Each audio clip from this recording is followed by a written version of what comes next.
ఓం నమ శివాయ. కార్తీక పురాణము 15వ అధ్యాయం. దీప ప్రజ్వలనముచే ఎలుక పూర్వ జన్మ స్మృతితో నరరూపం అందుట. అంతటి జనక మహారాజుతో వశిష్ఠ మహాముని, జనక, కార్తీక మహాత్ముని గురించి ఎంత వివరించినను పూర్తిగా కానరాదు. కానీ మరి ఒక ఇతిహాసము తెలియచెప్పెదను, సావధానుడే ఆలకింపుమని ఇట్లు చెప్పాను.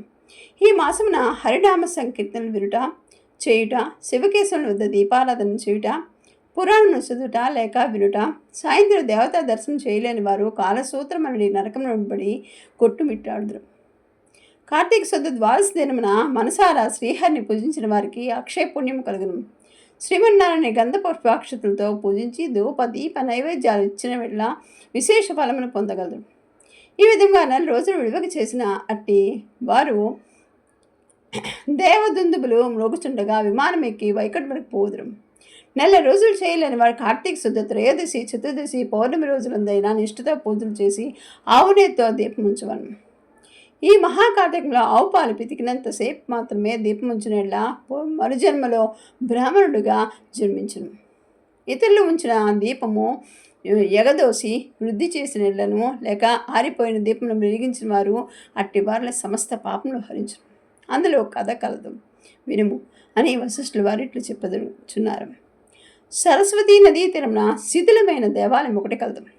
కర్మనిష్ఠుడైన దయార్థ హృదయుడు ఒక యోగి పొంగుడు ఆ దేవాలయం మీదకి వచ్చి కార్తీక మాసమంతియు అచ్చటినే గడిపి పురాణపట్నం చేయు తలంపురాగా ఆ పాడుబడి ఉన్న దేవాలయం శుభ్రపరిచి పూడ్చి నీళ్లతో కడిగి బొట్లు పెట్టి పక్క గ్రాములకు వెళ్ళి ప్రమిదలు తెచ్చి దూదితో ఒత్తులు చేసి 12 దీపములుంచిన స్వామిని పూజించు నిష్ఠతో పురాణం చదువుచును.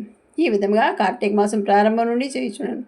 ఒకరోజు ఒక మూషికము ఆ దేవాలయంలో ప్రవేశించి 4 మూలలు వెతికి తినడానికి ఏమీ దొరకనందున అక్కడ ఆరిపోయిన ఒత్తిని తినవలసిందేమో అనుకుని నోట కరుచుకొని పక్కనున్న దీపం వద్ద ఆగాను. నోట కరిచి ఉన్న ఒత్తి చివరకు అగ్ని అంటుకొని ఆరిపోయిన ఒత్తి కూడా వెలిగి వెలుతురు వచ్చాను. అది కార్తీక మాసం ఒకటం వలన శివాలయంలో ఆరిపోయిన ఒత్తి ఈ ఎలకల వల్ల వెలుగుడిచే దాని పాపములు హరించకపోయి పుణ్యము కలిగినందున వెంటనే దాని రూపం మరి మానవ రూపంలో నిలబడిన. ధ్యాన నిష్ఠలో ఉన్న యోగి పొంగుడు తన కనులను తెరిచి చూడగా పక్కనున్న మానవుడు నిలబడి ఉండటం గమనించి పోయి, నీవెవడు, ఎందుకు ఇలా నిలబడివి అని ప్రశ్నించగా, అయ్యా, నేను మూషికమును. రాత్రి నేను ఆహారం దిక్కుంటూ ఈ దేవాలయంలోకి ప్రవేశించి ఇక్కడ కూడా ఏమీ దొరకందున నెయ్యి వాసనతో నుండి ఆరిపోయిన ఒత్తిని తినమలని దాన్ని నోట కరుచుకొని పక్కనున్న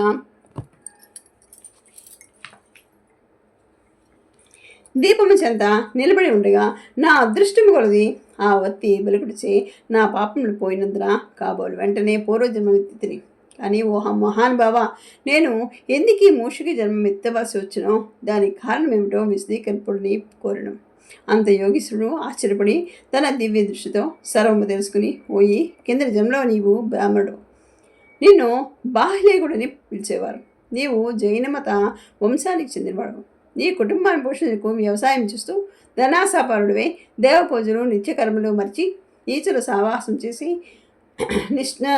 నిషిద్ధానం తినుచు మంచివారులను యోగులను నిందించేవారు పరుల చేత స్వార్థ చింతన కలవాడి ఆడపిల్లలను అమ్ము వృత్తి చేస్తూ దానివల్ల సంపాదించిన ధనాన్ని కూడబెడుచు సమస్త తినుబండాలను కౌడు చౌకగా కొని తిరిగి వాటిని ఎక్కువ ధరకు అమ్మి అట్లా సంపాదించిన ధనము నీకు అనుభవించగా ఇతరులకు ఇవ్వక ఆ ధనము భూస్థాపితం చేసి పిసినారిపై జీవించినాం. మరణించిన తర్వాత ఎలుక జన్మమెత్తి వెనకటి జన్మ పాపం అనుభవించుచూ ఉంటివి. నేడు భగవంతుని దగ్గర ఆరిపోయిన దీపాన్ని వెలిగించినందుకు పుణ్యాతునివి. దానివల్ల నీకు తిరిగి పూర్వజన్మ ప్రాప్తించింది. కానా నీవు నీ గ్రామంలోకి పోయి నీ పెరటి ఎంతో పాతిపెట్టిన ధనమును తవ్వి ఆ ధనముతో దాన ధర్మాలు చేసి భగవంతుని ప్రార్థించుకొని మోక్షం పొందు అని అతనికి నీతులు చెప్పి పంపించాను. పంచదశాధ్యాయము 15వ రోజు పారాయణ సమాప్తం.